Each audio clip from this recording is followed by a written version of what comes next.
గుంటూరు సెంటర్లో మార్కెట్ వివాదం హీట్ పుట్టిస్తోంది. కొత్త పాత వ్యాపారుల మధ్య గొడవలు పీక్స్ కి వెళ్లాయి. ఇంతకీ వ్యాపారుల మధ్య ఈ గలాటకు కారణమేంటి?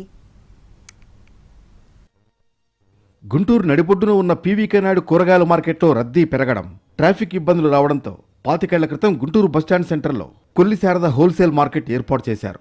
ఇందులో 100 షాపులు కట్టి వాటిని లీజుకిచ్చారు. 25 ఏళ్ల పాటు లీజ్ అగ్రిమెంట్ కూడా చేసుకున్నారు. ప్రతి 3 ఏళ్లకొకసారి అద్దె పెంపు ఉంటుంది.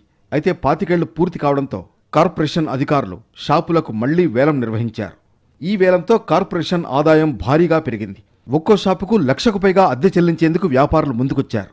దీంతో 90 లక్షల నుంచి 6 కోట్లకు పైగా ఆదాయం వచ్చింది. వేలం ప్రక్రియ పూర్తయిన తర్వాత పాత వ్యాపారుల్ని ఖాళీ చేయించారు అధికారులు. అయితే ఇక్కడే గొడవ మొదలైంది.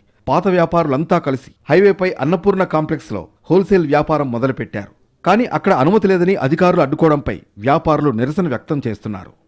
విపరీతమైన పాటలు పెట్టి 60,000 నుంచి 1,38,000 వరకు ప్రతి షాపుని భయంకరమైన అద్దెలతో వేలంపాట జరిగింది. ఆ అద్దెలు మేము భరించలేక మా వాళ్ళు ఎవరు పాటలో పాల్గొనలేదు. కాబట్టి మాకు ఆ మార్కెట్ సరిపోవడం లేదు అని మేము బయటకు వచ్చేసి అన్నపూర్ణ కమర్షియల్ కాంప్లెక్స్ హైవేలో అన్ని వసతులతో కూడుకున్నటువంటి ఈ భవనాన్ని మేము సెలెక్ట్ చేసుకొని ఆ కమిటీ వాళ్ళతో మాట్లాడుకొని తీసుకున్నాము. ఈ 5 సంవత్సరాల నుంచి రానటువంటి మున్సిపాలిటీ వాళ్ళు మేము తీసుకోగానే మధ్యాహ్నానికి వచ్చేశారు. ఇందులో ఆ అనుమతుల్లో ఈ అనుమతుల్లో ఈ పర్మిషన్లో ఆ పర్మిషన్లో మీరు చేయడానికి వీల్లేదన్నారు. లోపలికి రానియకుండా మమ్మల్ని మొత్తాన్ని బయట నిర్బంధించారు. మరోవైపు గతంలో కొల్లి శారద హోల్సేల్ కూరగాయల మార్కెట్లో వ్యాపారం చేసిన వారందరూ అన్నపూర్ణ కాంప్లెక్స్లో వ్యాపారం మొదలుపెట్టి తమ వద్దకు రైతులను రాకుండా చేస్తున్నారని కొత్తగా షాపులు లీజుకు తీసుకున్న వ్యాపారులు ఆందోళన వ్యక్తం చేస్తున్నారు. కార్పొరేషన్ అనుమతి లేకుండా పాత వ్యాపారులు తమను ఇబ్బందులు పెడుతున్నారన్నది వారి ఆరోపణ. పైగా కొల్లి శారద మార్కెట్లో కూరగాయలు ఎక్కువ రేటుకు అమ్ముతున్నారంటూ తప్పుడు ప్రచారం చేస్తున్నారని అంటున్నారు. మేము నూతన లీజుదారులు అండి. మేము రూల్ ప్రకారం మేమంతా పాడుకున్నాం, అంతా డబ్బులు కట్టేసాము.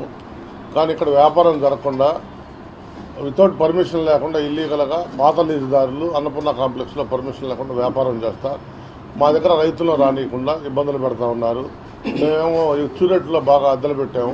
ఇక్కడ వ్యాపారం ఎవరో రైతులను రానియకుండా వాళ్ళు తప్పు మాటలు చెప్పి అక్కడే వ్యాపారం చేస్తూ ఉన్నారు. మొత్తానికి కూరగాయల హోల్సేల్ మార్కెట్ కొత్త పాత వ్యాపారుల వివాదం కోర్టు వరకు వెళ్ళింది. అయితే 2 వర్గాల వ్యాపారులు తాము వ్యాపారాలు చేసుకునేలా చేస్తున్న ప్రయత్నాలు ఎలాంటి మలుపులు